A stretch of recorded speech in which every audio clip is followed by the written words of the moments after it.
Ex-protestante explica as 13 razões bíblicas que o levaram a virar católico. Eu, que por muitos anos frequentei igrejas evangélicas de diversas denominações, e por muito tempo fui enganado e explorado pelos seus pastores, dedico este testemunho a todos aqueles que se declaram ex-católicos, sem nunca terem sido católicos de fato, mas sobem aos púlpitos protestantes evangélicos, que eles, por pura ignorância, chamam de altar. Se não há sacrifício, não é e nem pode ser altar, só existe altar na Igreja Católica para induzirem ao erro seus irmãos mais ingênuos. Não creio que um dia tenham sido católicos os que depõem seus falsos testemunhos dizendo que encontraram a salvação em alguma igreja evangélica, porque os verdadeiros católicos já encontraram Jesus e a salvação na igreja que Ele mesmo nos deu, e não podem abandonar a comunhão com Deus, seu Criador e Salvador, a não ser que nunca tenham comungado, de fato, com o Senhor Jesus Cristo. Enumero abaixo algumas das razões por que deixei o protestantismo e retornei à primeira e única Igreja de Jesus Cristo. 1. O princípio só a Bíblia, sola Scriptura. Nada mais falso do que esse princípio. Os cristãos do primeiro século não dispunham de Bíblia. E nem os cristãos dos séculos seguintes. Na verdade, os cristãos só puderam contar com a Bíblia para consulta, como hoje, muitos anos depois da invenção da imprensa, que só aconteceu no ano de 1455. Então, será que o Senhor Jesus esperaria quase 1 milênio e meio para revelar sua verdadeira doutrina para o mundo? Se assim fosse, ele teria mentido, pois disse antes de partir para o martírio que estaria com a sua igreja até o fim do mundo. Conferência Mateus 28, 19 e 20.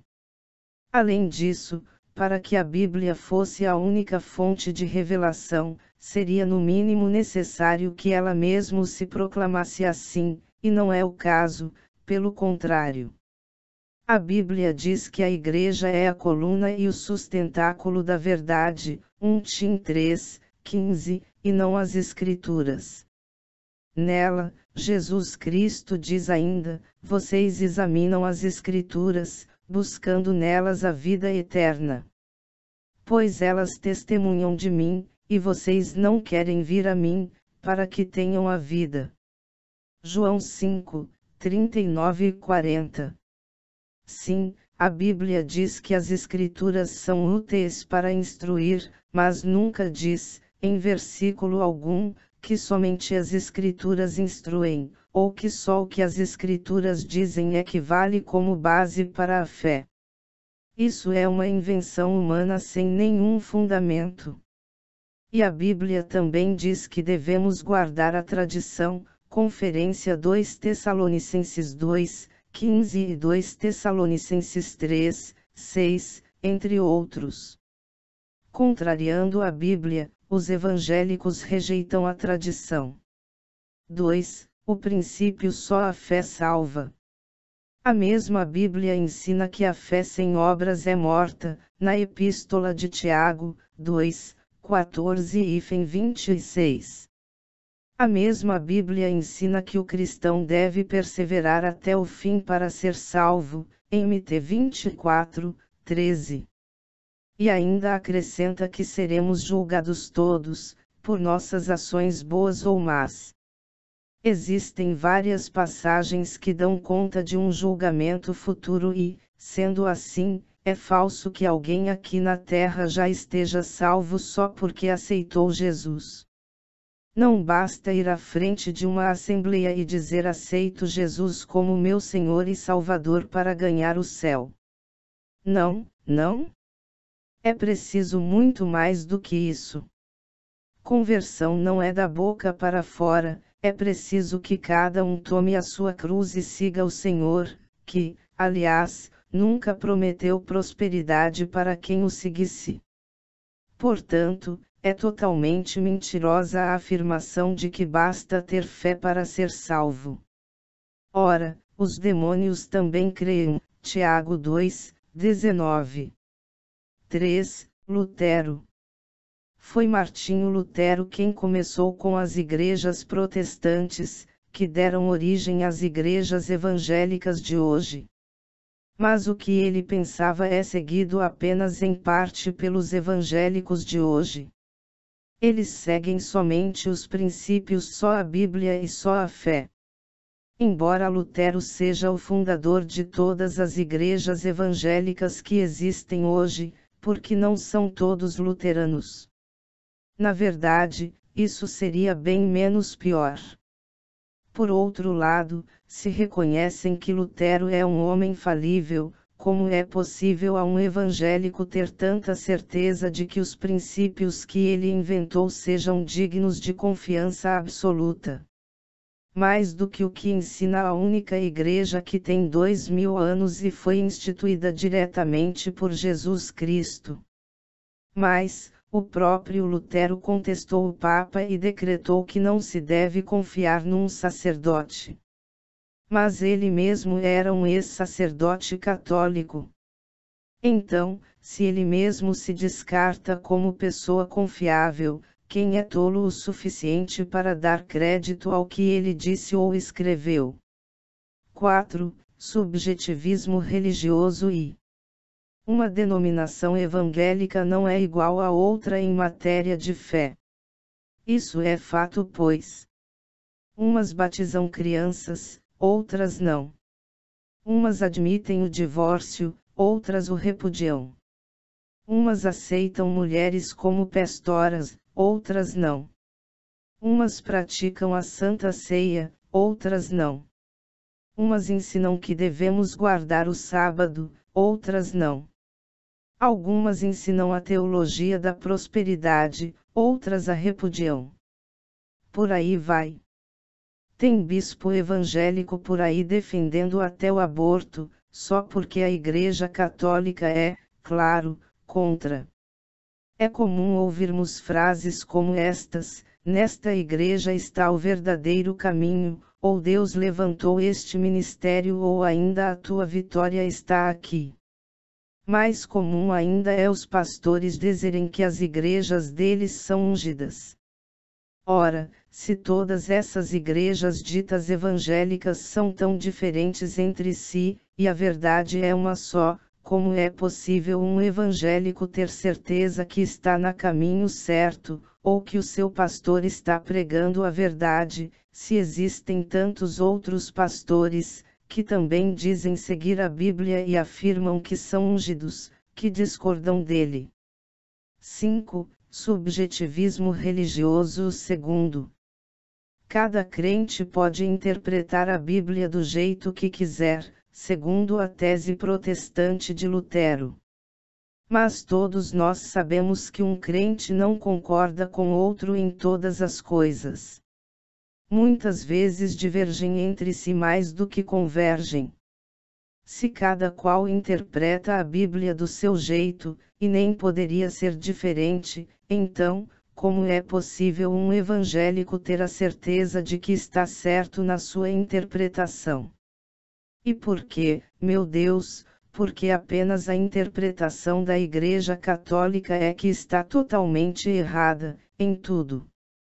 Essa é a mais cruel de todas as incoerências das igrejas ditas evangélicas. Praticamente todas elas se reservam o direito de criticar umas às outras, mas todas são unânimes em criticar a Igreja Católica. O mais incrível é não percebem que, agindo assim, estão cumprindo as profecias bíblicas do próprio Senhor Jesus Cristo: sereis odiados de todos por causa do meu nome. Lucas 21, 17, bem-aventurados sereis quando, mentindo, disserem toda espécie de mal contra vós, por amor ao meu nome. Mateus 5, 11 e 12. Os pastores se ajoelham e se prostram diante de réplicas da Arca da Antiga Aliança, mas eles não chamam esses pastores de idolatrais. Só os católicos são chamados assim. Eles idolatram até lencinhos embebidos no suor de alguns pastores, mas não acham que isso é idolatria. Em algumas denominações, acontece a distribuição de lembrancinhas, sabonetinhos para espantar óleo gordo, vidrinhos de óleo ungido, rosas consagradas, etc., etc. Mas nada disso, para eles, é idolatria. Somente os católicos é que são idolatrais.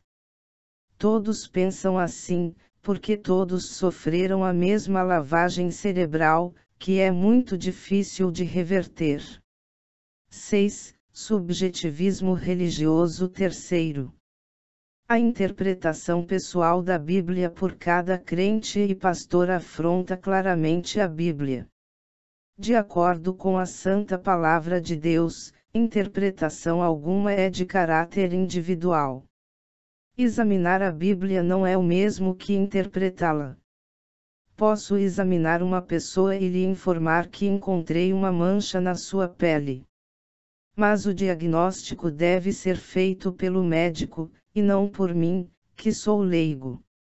7. Igreja não importa e igreja não salva. Todo crente diz em alto e bom som, igreja não salva ninguém. Ora, se igreja não salva ninguém e cada um pode interpretar a Bíblia pessoalmente, para que frequentar alguma denominação? Quando ocorre algum escândalo envolvendo algum pastor, o crente também diz, olha para Jesus e não para o pregador. Mas se o pregador ensina tolices e princípios contrários ao verdadeiro cristianismo, por que eu deveria ouvir o que ele diz? Não é possível olhar para Jesus assim. Pelo contrário, isso só vai colocar em risco a minha alma. Se cada crente pode interpretar pessoalmente a Bíblia, se a igreja não salva ninguém e o pastor não é confiável, ele é só um homem falível, então por que os evangélicos continuam dando tanto crédito aos pregadores? 8. Evangelização ou proselitismo. E se cada um de fato pode interpretar a Bíblia a partir da sua leitura pessoal, que conta com a assistência do Espírito Santo, porque ao invés de pregar não se imprimem Bíblias e se distribui à população? Ora, se basta ter fé para ser salvo e se cada um pode ser o próprio intérprete da Bíblia, para que servem as denominações, os cultos, os pastores, as pregações, livros, CDs e DVDs? Ao invés dos milhões em dízimos e ofertas, que sustentam toda uma estrutura que é desnecessária, afinal todos os que crerem já estão salvos, por que não reunir esses recursos e construir gráficas e mais gráficas para a impressão de Bíblias e distribuí-las para todos aqueles que não conhecem Jesus?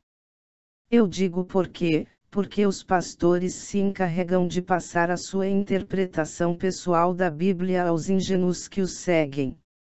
E essa interpretação é deturpada e não tem nada a ver com a mensagem original nos evangelhos. Os evangélicos pensam que entendem a Bíblia, mas na verdade tudo o que eles conhecem é a interpretação pessoal deste ou daquele pastor.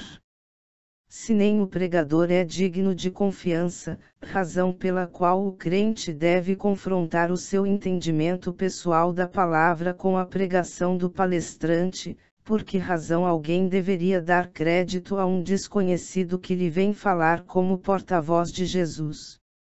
9. Interpretação bíblica. Agora, se cada um pode interpretar a Bíblia e se todas as interpretações estão corretas, mesmo que sejam todas diferentes entre si, porque só a interpretação católica está errada? A Bíblia só pode ser interpretada se a pessoa está sob o rótulo de evangélico. Nesse caso, o que salva não é a fé, é o rótulo. E se for assim, ao contrário do que eles afirmam, a placa da igreja ou o rótulo de evangélico é que salva. Pela visão protestante, milhares e milhares de denominações estão corretas nas suas interpretações bíblicas, mesmo que sejam diferentes entre si. Todas elas estão certas e apenas uma está errada, que seria a Igreja Católica. Justamente a primeira igreja que existiu é que não conta com a assistência do Espírito Santo. Nesse caso, Jesus mentiu quando disse que os portais do inferno não prevaleceriam contra a igreja, Mat 16, 18, pois o inferno teria triunfado contra a Igreja Católica, e também quando disse que estaria com a sua igreja até o fim do mundo. Ele só se faz presente para quem carrega o rótulo de evangélico. 10. O Pai Nosso. A oração é bíblica. Foi ensinada pelo Senhor Jesus. O evangélico a repudia. Por quê? Para não parecer católico. O crente jura defender a Bíblia, mas é o primeiro a não obedecê-la. Ele decidiu que não irá recitar o Pai Nosso e fim de papo. E pior, quem o faz está errado, ainda que esteja obedecendo a Bíblia. O crente se acha melhor do que Jesus. Jesus fez a oração do Pai Nosso, mas o evangélico não tem que fazê-la. 11. Maria. Isabel, que ficou cheia do Espírito Santo com a visita de Maria, chamou-a de mãe do meu Senhor. O crente a chama de mulher como outra qualquer. Isabel recebeu o Espírito Santo com a chegada de Maria, grávida de Jesus Cristo, Deus Todo-Poderoso. O evangélico fica cheio de ira quando se menciona o nome de Maria. João Batista estremece no ventre de Isabel ao ouvir a voz de Maria. O crente se enfurece quando ouve o nome Maria. A Bíblia diz que Maria será chamada de bem-aventurada por todas as gerações. O crente a chama de mulher pecadora como qualquer outra. O protestante rasga os textos sagrados e jura defender a Bíblia. Seguem o que querem e desprezam o que não lhes interessa. 12. Confissão. A Bíblia é clara, aos apóstolos foi dado o poder de reter e perdoar pecados, Lucas 20, 21, 23. Como é possível reter ou perdoar se alguém não lhes confessa? Desnecessário falar mais a respeito. 13. Fundação de igrejas. A Bíblia não faz qualquer referência a milhares de igrejas diferentes e separadas, mundo afora. Mas para fundarem suas denominações, os evangélicos não fazem questão da tal da base bíblica de que tanto falam. A Bíblia diz que devemos ser um só corpo. Eles fazem o contrário. Dividem-se, subdividem-se, de novo e de novo. Se uma igreja não está agradando, procuram outra mais ao seu gosto, e os mais espertos fundam as suas próprias igrejas, do jeito que acham mais certo, ou do jeito que dá mais lucro, em muitos casos, segundo sua própria interpretação da Bíblia. E todos dizem que estão sendo guiados por Deus. Existe um Deus ou muitos deuses? Se é um só Deus, como tantas igrejas podem ensinar coisas diferentes, e todas estão certas, menos a católica. Eles fragmentam o corpo e pulverizam a mensagem do Evangelho. Fazem o contrário do que o Senhor ordenou. Basta um crente discordar do outro, e isso é a coisa mais fácil de acontecer, que já surge uma nova denominação. Seus líderes podem ter visões para fundarem novas denominações. Mas somente as revelações católicas aprovadas pela Santa Igreja é que são refutadas. O crente acredita no que deseja. E rejeita tudo que é católico. Sempre dois pesos e duas medidas. O pastor falou que teve uma visão e todo mundo engole. Nessa hora o biblicamente ou a palavra de Deus não tem qualquer importância. Fonte: Nossa Senhora cuida de mim. Retirado do site https://catolicos.org.br/ e transformado em audiobook por Católico Formado e Informado é Católico Preparado. Se puder, apoie o canal fazendo uma doação de qualquer valor através do Pix, pois isso será um incentivo para a criação de novos conteúdos.